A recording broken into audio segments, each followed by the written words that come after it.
Shalom, Israel. It's Kazawan. And the name of this video is, should we use the name Jesus? I'm doing this video because a lot of people ask me this question. Now, some people teach that Jesus is the only name that we should use. And then you have people who teach that we shouldn't use the name Jesus at all. If you watch my videos, you know that I use the name Yahweh, which is his name in ancient Hebrew. But what I want to do in this video is give a broader understanding of why we should not use the name Jesus, but also how to deal with the situation wisely. So let's go to the time of the crucifixion. This is John chapter 19 and verse 19. It says, "And Pilate wrote a title and put it on the cross, and the writing was, Yahweh of Nazareth, the King of the Jews." Verse 20. "This title then read many of the Jews, for the place where Yahweh was crucified was nigh to the city." Watch this. "And it was written in Hebrew and Greek and Latin." So this title, Yahweh of Nazareth, the King of the Jews, was written in 3 different languages. Now, before we deal with this, we have to clear something up. Many people make the mistake of claiming that names don't change across languages. But that's not completely true. Names don't change across languages when the person is able to pronounce the name in the original language. However, when they can't, a transliteration or even sometimes a substitution is put in place. Even in the Bible, we see this process taking place. This is Revelation 9 and 11. It says, "And they had a king over them, which is the angel of the bottomless pit." Here it is. "Whose name in the Hebrew tongue is Abaddon." Watch this. "But in the Greek tongue have his name Apollyon." So we see that the Hebrew name is different from the Greek name. Here's another example. In English, we say John. In ancient Hebrew, we say Yachanan. In Greek, we say Ioannes. Clearly, this name is changing across languages. Different dialects exist among different nations, and therefore, name alterations happen all the time. So we have to be right and exact about what we say so that we can properly explain why we should not use the name Jesus. It's not because names don't change across languages. It's a deeper and more important reason. Let's go back to John chapter 19 and verse 19. It says, "And Pilate wrote a title and put it on the cross, and the writing was, Yahweh of Nazareth, the King of the Jews." Verse 20.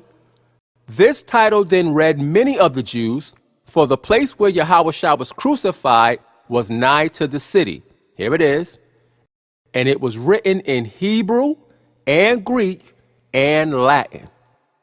So Yahweh's name was written in 3 different languages: Hebrew, Yahweh, Greek, Iesus, and Latin, Iesu.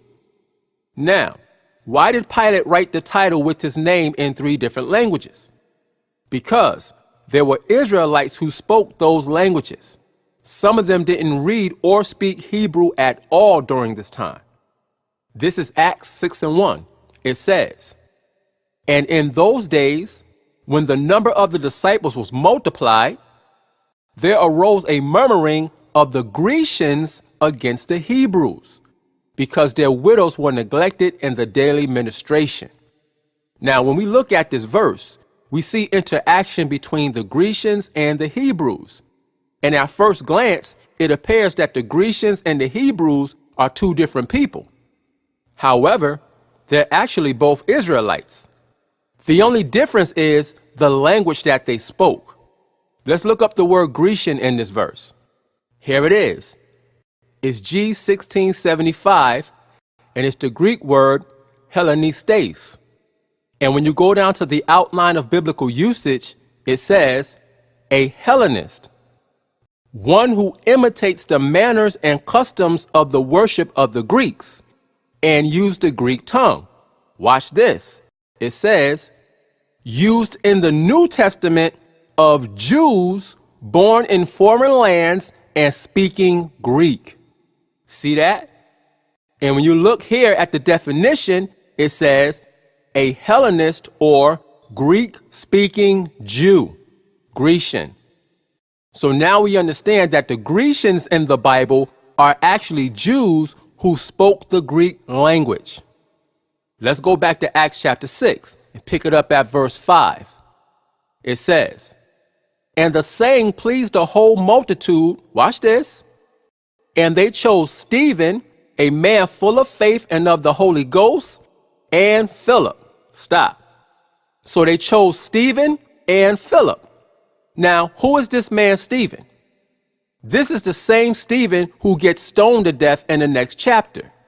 So now we know that Stephen was a Grecian, and so was Philip. They were Greek-speaking Jews.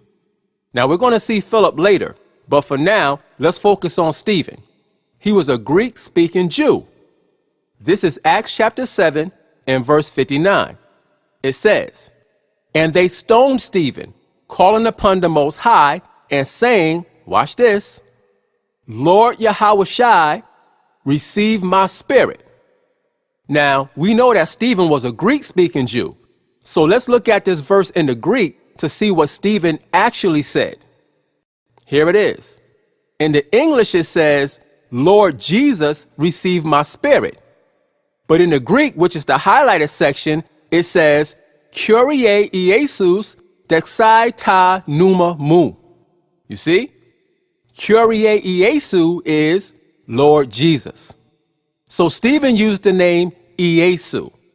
Now, somebody might see this and say, well, if Stephen used the name Iesu, why can't I use the name Jesus?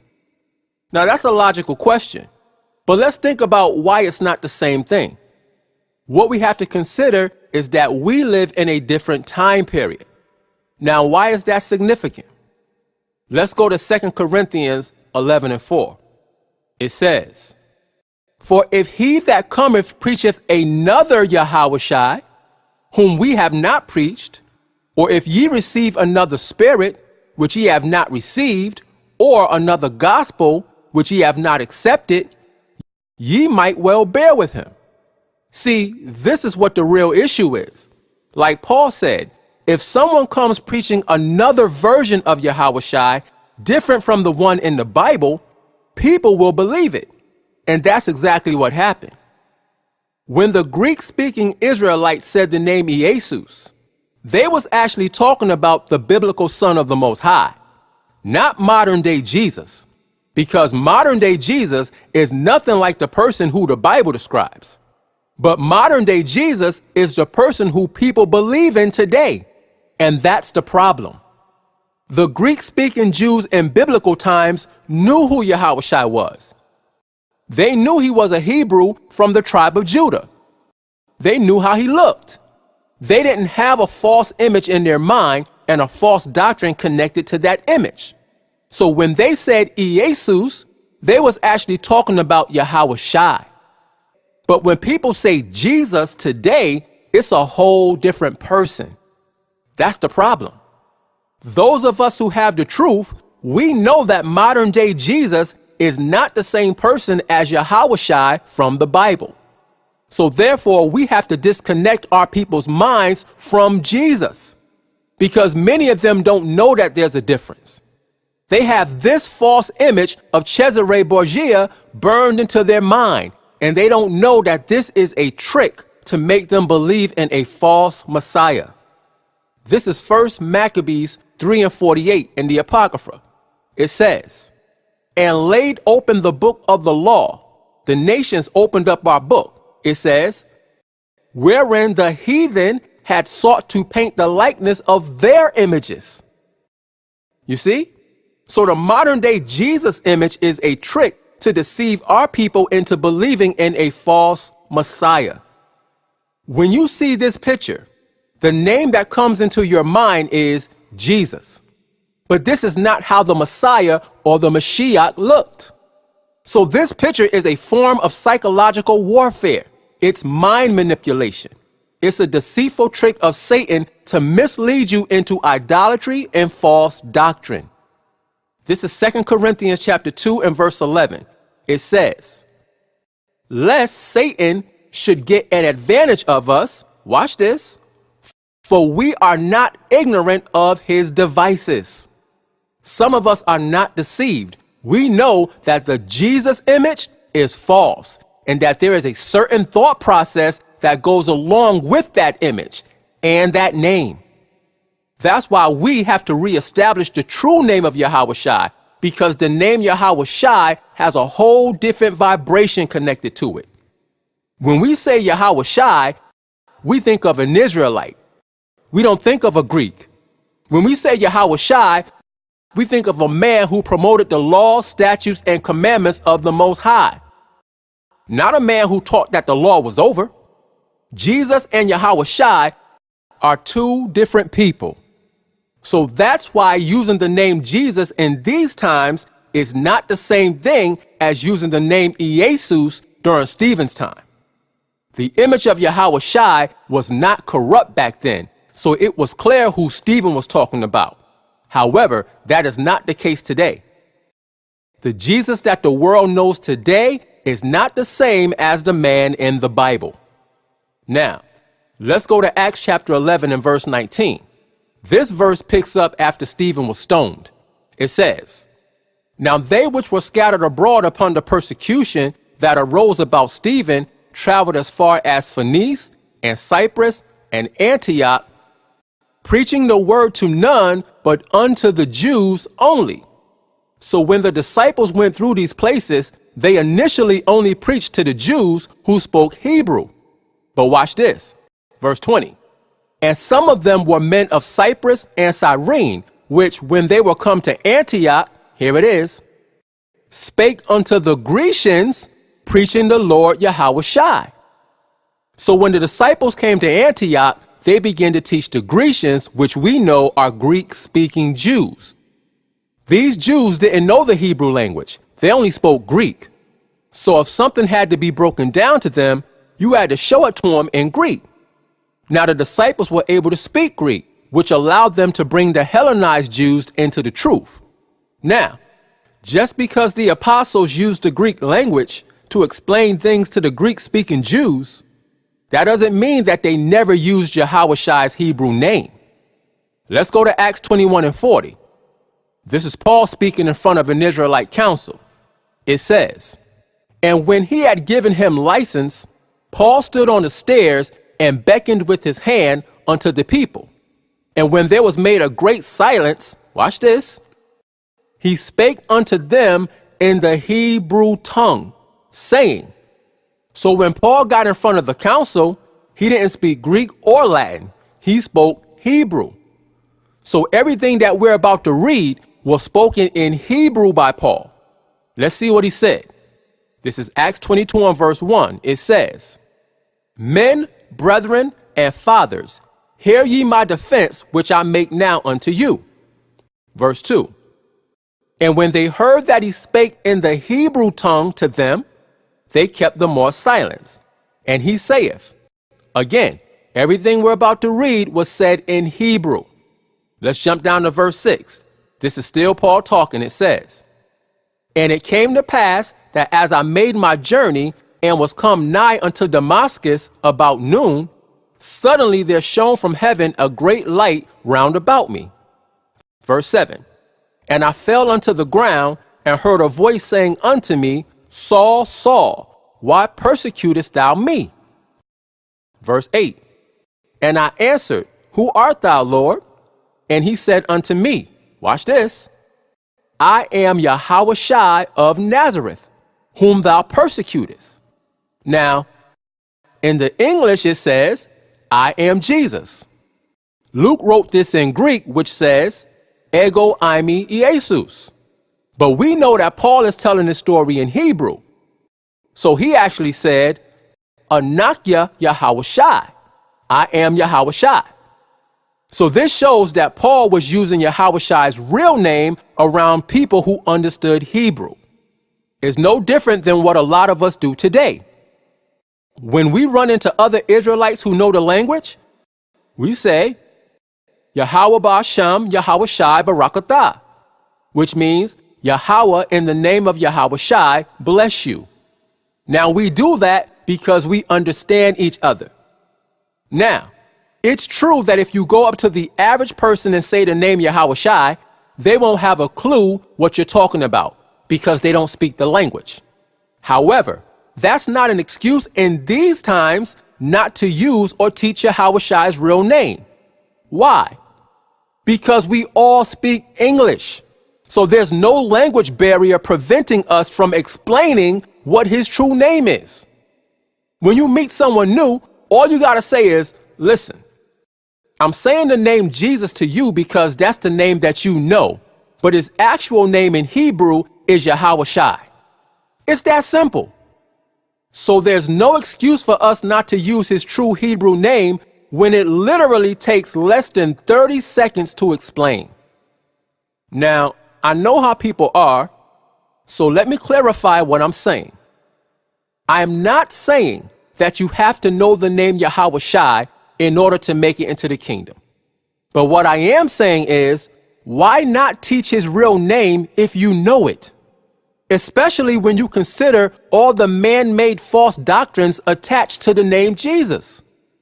Why teach the name Jesus when you know that there's a certain vibration that comes with that name? Why not take people away from that confusion completely by giving them his true name and the correct doctrine to follow? That's what I'm saying. Now, I'm not talking to newer people who may not have the ability to explain things clearly. But if you're a teacher in Israel, there's no reason why you shouldn't be teaching his true Hebrew name if you know it. No reason at all. This is Luke chapter 21 and verse 8. This is Yahweh Shai talking. It says, and he said, take heed that ye be not deceived. Don't allow yourself to be fooled. It says, for many shall come in my name, saying, here it is, I am the Messiah. So there are many false versions of Yahweh Shai. It says, and the time draweth near. Watch this. Go ye not therefore after them. So Yahweh Shai told us not to follow after people pretending to be him. Modern day Jesus is a false version of the true son Yahweh Shai. It's not the same person, so we should not promote modern day Jesus. Now, I want to address a common question in regards to this topic.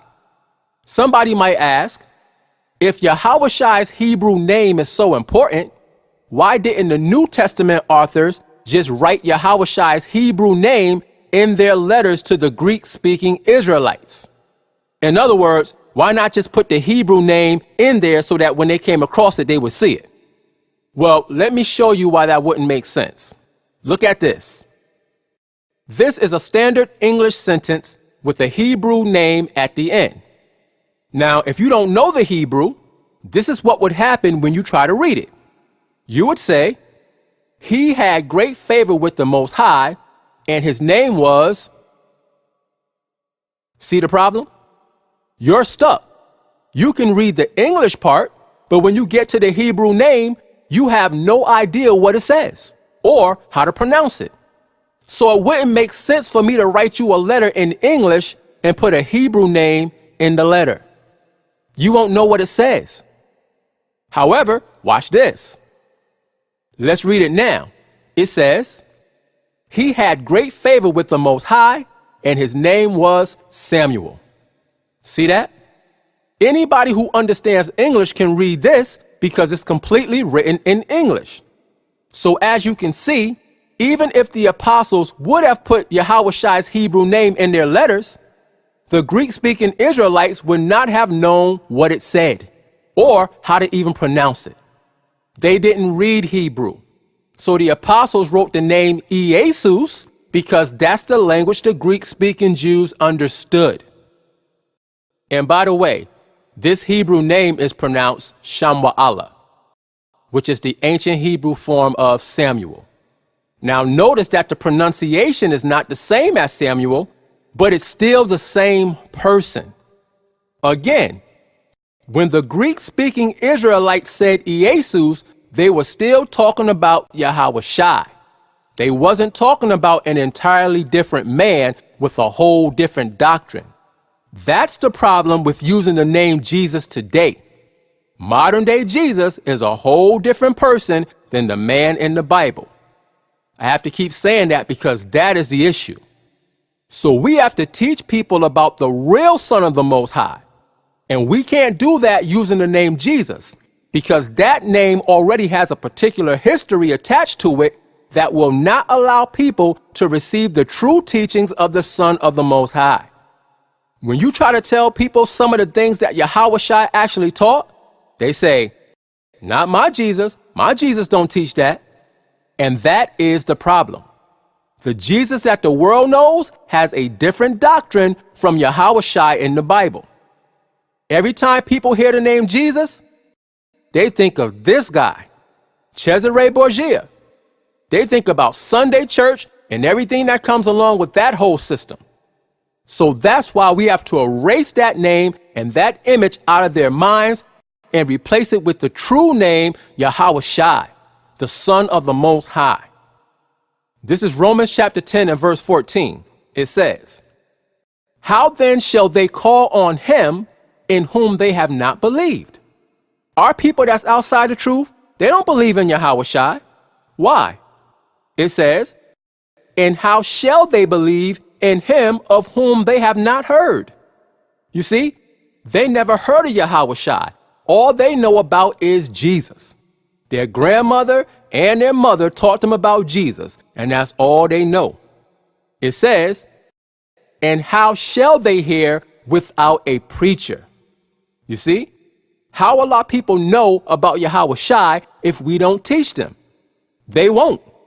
That's why we have to move away from that name Jesus, because that name is attached to a false representation of who the true Messiah really is. Again, even though the apostles used the name Jesus to connect with the Greek-speaking Jews, they still taught Yahawashi's real Hebrew name. So we might use the name Jesus to initially connect to people who speak English, but we should still be teaching his true Hebrew name out in the open also. Now, earlier we read when Paul was telling the Israelite council about his encounter with Yahawashi. But let's go to Acts chapter 26 when Paul is telling the story to King Agrippa. This is Acts 26 and 14. It says, and when we were all fallen to the earth, I heard a voice speaking unto me. Watch this. And saying in the Hebrew tongue, Saul, Saul, why persecutest thou me? It is hard for thee to kick against the pricks. Verse 15. And I said, who art thou, Lord? Remember, this conversation is taking place in Hebrew. Paul said, who art thou, Lord? It says, and he said, I am Yahawashi, whom thou persecutest. So we see that Yahawashi spoke to Paul in Hebrew. Now this is important because Paul spoke Hebrew, Latin, and Greek. So Yahawashi had the option to give his name to Paul in any of those languages. But notice, he didn't tell Paul that his name was Jesus, which is Greek. And he didn't tell Paul that his name was Iesu, which is Latin. And he definitely didn't tell Paul that his name was Jesus, which is English. He told Paul his name was Yahawashi. He gave Paul his name in Hebrew. Again, most of us speak English, yes. So you may have to use the name Jesus when you first meet somebody. That makes sense. But as I showed earlier, once you get into the conversation, it takes less than 30 seconds to explain that his real name is Yahawashi. See, here's the thing. You don't want anybody calling you something that's not your name. Well, how much more respect should we have for the Son of the Most High? We should call him by his actual name. Now, I want to address another point about the Greek name Jesus. because a lot of people want to know where that name came from.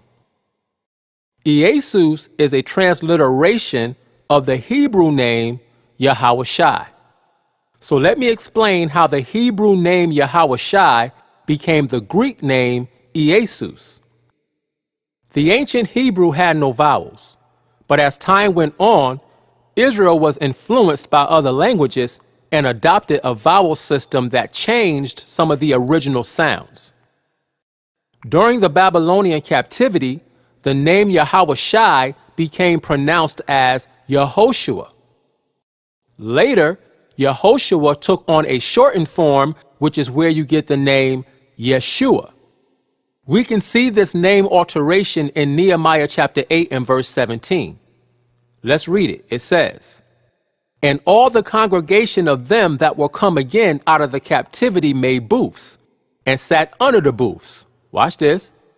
"For since the days of Jeshua, the son of Nun, unto that day had not the children of Israel done so, and there was very great gladness." Now, who is Jeshua, the son of Nun?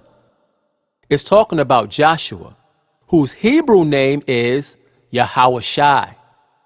So the pronunciation of Yahawashi was changed to Yeshua during the Babylonian captivity. Look at this. This is the Jacinius Hebrew Chaldee Lexicon. It says, Jeshua, a contracted form, meaning a shortened form, it says, of the pr.n, meaning proper name, look at this, Yahawashi. See that? Jeshua or Yeshua is a shortened form of the original proper name Yahawashi. It says, used in the later Hebrew, again, Yeshua is a later pronunciation. Look at this. It says, Jesus. Now that's Greek. So we see that Jesus is the Greek form of Yahawashi, or the Greek form of the shortened Yeshua. It says, number 1, of Joshua, the leader of the Israelites. You see? And then it gives you the verse we just read, Nehemiah chapter 8 and verse 17. So that shows you that in Nehemiah 8 and 17, Jeshua, the son of Nun, is actually talking about Joshua. But it also shows you that Joshua and Yahawashi had the same Hebrew name, Yahawashi. Now remember, Yahawashi is the original Hebrew name. Yeshua is the modern shortened version of the name. The Greek name Jesus is a transliteration of Yeshua. It's not a translation, it's a transliteration. Let me show you the procedure. So here we see the name Yeshua. If we break this name down into sections, you get Ye-Shu-A. Now, let's transliterate the Hebrew name Yeshua into Greek. The process of transliteration requires you to take the sound from one language and then reproduce the same sound in another language. So starting with the first sound in the name Yeshua, we have Ye. So how do we reproduce the sound Ye using Greek letters?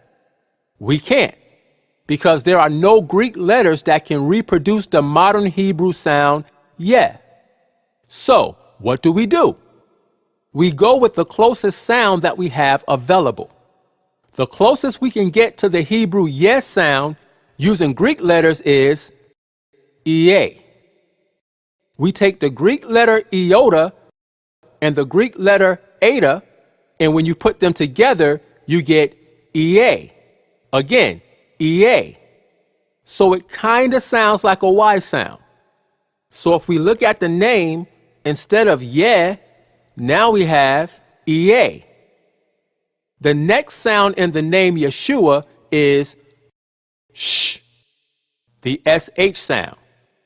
So how do we reproduce the sh sound using Greek letters? We can't. There are no Greek letters that can make the sh sound. The closest we can get to the sh sound in Greek is s, the plain S sound. So we take the Greek letter sigma and it gives us the s sound. So let's go back to building the name.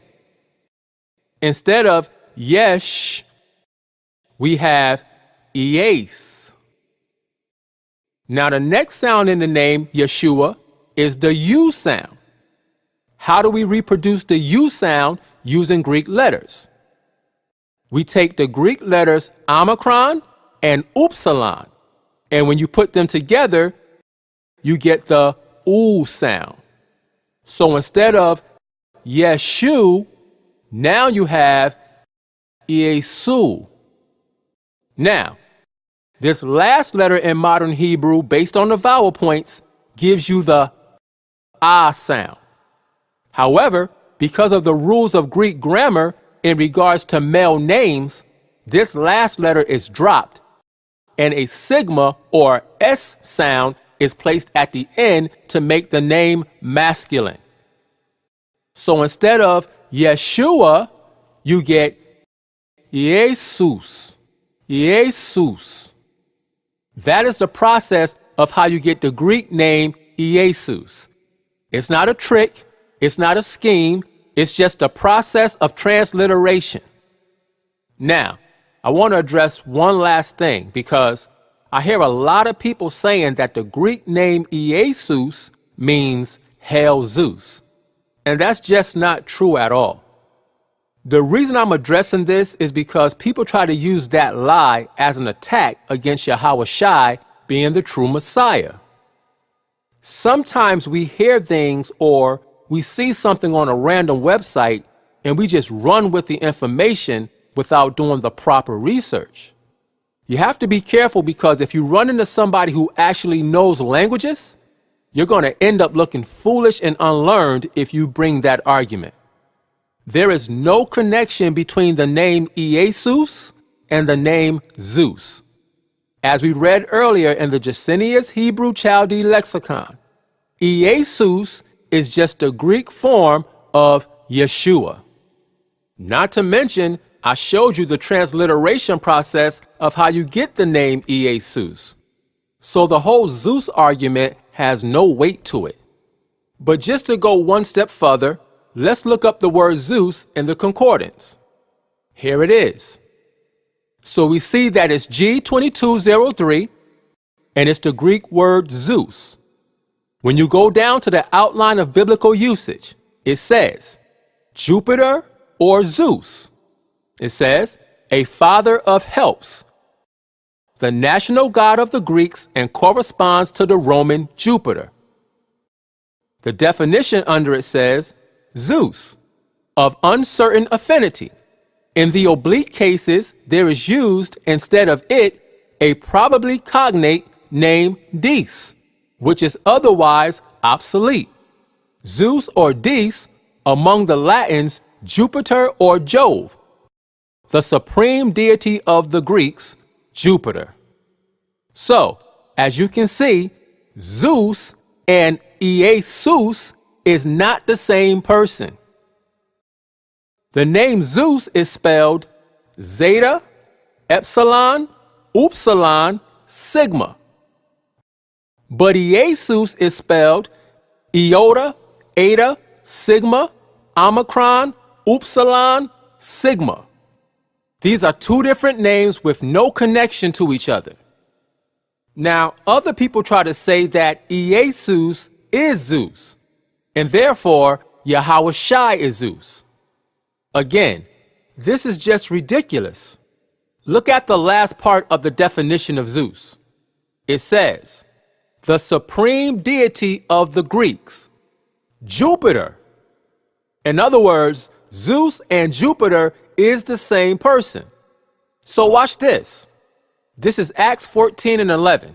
It says, and when the people saw what Paul had done, they lifted up their voices, saying in the speech of Lycaonia, the gods are come down to us in the likeness of men. Watch this. Verse 12. and they called Barnabas Jupiter and Paul Mercurius because he was the chief speaker. So when these people saw the miracles that Paul and Barnabas did, they called Barnabas Jupiter. Who is Jupiter? It's Zeus. When you look the word Jupiter up in the concordance, it's the Greek word Zeus. They thought Barnabas was Zeus. So how can Yahawashi and Zeus be the same person when the Greek text makes a clear distinction between Yahawashi and the false Greek deity Zeus?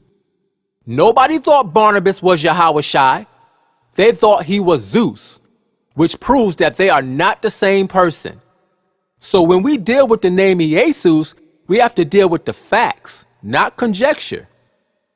Now, what about the name Jesus? Does Jesus mean Hail Zeus? No. And believe me, I'm not defending the name Jesus. This whole video is about not using that name. But I'm also not going to make up stuff that's not true to support my case.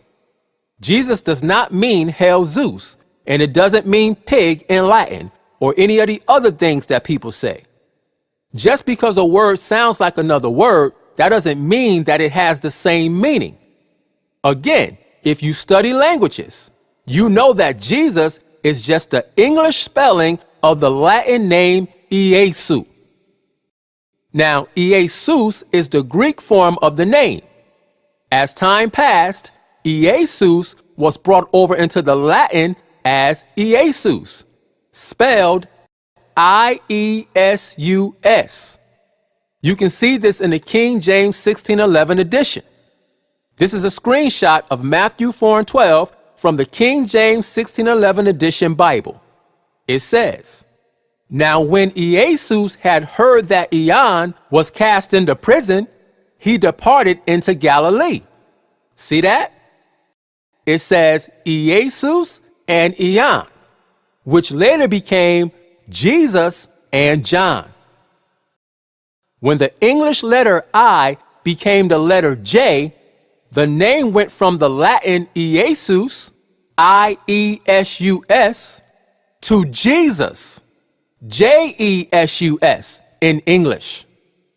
That's where the name Jesus comes from. It has nothing to do with Zeus or a pig. What I'm showing you now is historically documented information based on language. Once again, I'm not defending the use of the name Jesus. I'm against the use of the name Jesus when you know his real name. But that doesn't mean that we can just make stuff up, because then we become intellectually dishonest. And that is not the proper methodology to use when you're trying to prove a point. We have to provide the correct information and still show why we shouldn't use the name Jesus, as I have already done in this video. Again, I'm only going over this information because people use these kind of attacks to try to discredit Yahawashi. However, none of these name variations have anything to do with him existing or not existing. He existed, and his name was and is Yahawashi. So we see how we got the Greek name Jesus and how we got the English name Jesus. Now, in the New Testament times, not one disciple ever used the name Jesus. But they did use the name Jesus to connect with the Greek-speaking Israelites because that was the language they understood. However, that's not an excuse for us today not to use his real name, because we all speak English and we are more than capable of understanding that his real Hebrew name is Yahawashi. And if we know that his birth-given name was Yahawashi, why would we not use it? We can all say it. Why would we not use it? There's no excuse unless you don't know. So, should we use the name Jesus?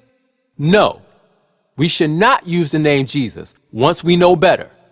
Once we know what his name is, we should call him by his name.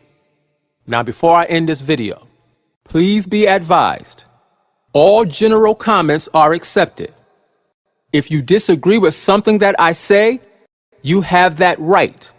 However, If you attack me on a personal level outside of the scriptures and resort to name calling and childish, unspiritual behavior, your comment will be erased and you will be blocked. Also, if you disagree with something that I teach, that's fine. You have the right to comment about it. But if you make a comment in disagreement and you don't use scriptures to support what you're saying, I won't block you, but your comment will be erased because I deal with scriptures, not opinions. Now, to the sincere Israelites who watch my videos, I'm not talking to y'all. I appreciate you guys for taking the time out to watch and listen. But I'm talking to these immature, non-spiritual trolls who always have something to say. But when you go to their page, 9 times out of 10, they don't have one single video teaching anything. But yet, they want to come on my page and teach in the comment section. I'm not allowing that anymore. So, with that being said, as always, I hope that somebody got some understanding from this video. And with that, I say, Shalom.